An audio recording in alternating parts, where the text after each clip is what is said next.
और बरेली जिले के सीबीगंज थाना इलाके में शोहदों के आतंक के चलते दिल दहलाने देने वाली वारदात सामने आई है। छेड़खानी की मुखालफत करने पर कोचिंग से घर लौट रही छात्रा को दो शोहदों ने ट्रेन के आगे फेंक दिया, जिससे उसका एक हाथ और दोनों पैर कट गए।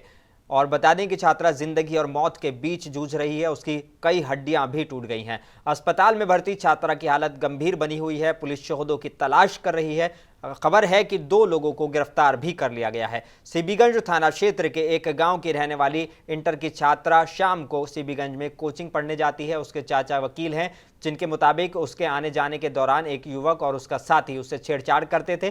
छात्रा से जानकारी मिलने पर परिजनों ने आरोपियों के घर वालों से शिकायत की थी, मगर वो दोनों नहीं माने। मंगलवार को भी उन्होंने कोचिंग गई थी। शाम को लौटने के वक्त वह खड़ोवा रेलवे क्रॉसिंग के पास लहूलुहान हालत में मिली। उसके दोनों पैर कटे हुए थे। जानकारी करने पर पता चला कि उन्हीं दोनों युवकों ने उसे रास्ते में रोककर छेड़छाड़ की। विरोध करने पर उसे ट्रेन के आगे फेंककर जान लेने की कोशिश की। बता दें कि 2 लोगों को गिरफ्तार किया गया है। सीएम योगी ने इस मामले में एक्शन लेते हुए अभी 5 लाख का ऐलान किया है। साथ ही आरोपियों को कड़ी से कड़ी सजा दिलाने की बात कही है।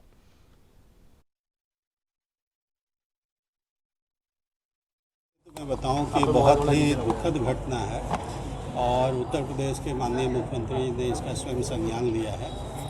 मेरे और एसएसपी साहब, एसडीएम, एडिशनल एसपी एवं अन्य अधिकारीगण द्वारा हॉस्पिटल का भ्रमण किया गया है।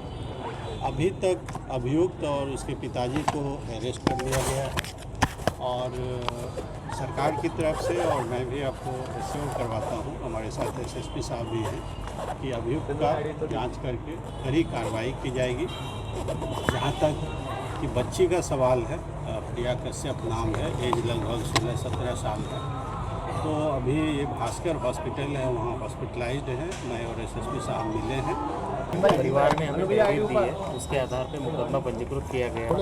इसमें जो मुख्य अभियुक्त और उसके पिता 2 लोगों को गिरफ्तार किया गया है और उनके खिलाफ जो भी कार्रवाई है वो की जा रही है। इसके अलावा इसमें पूरे घटना में जो थाना प्रभारी है आगे और वहाँ के हल्का प्रभारी और बीट के आरक्षी, इनको क्षेत्र में सही तरीके से जानकारी न रखना, इसके लिए उनको निलंबित किया गया। उनके खिलाफ भी कार्रवाई की जा रही है।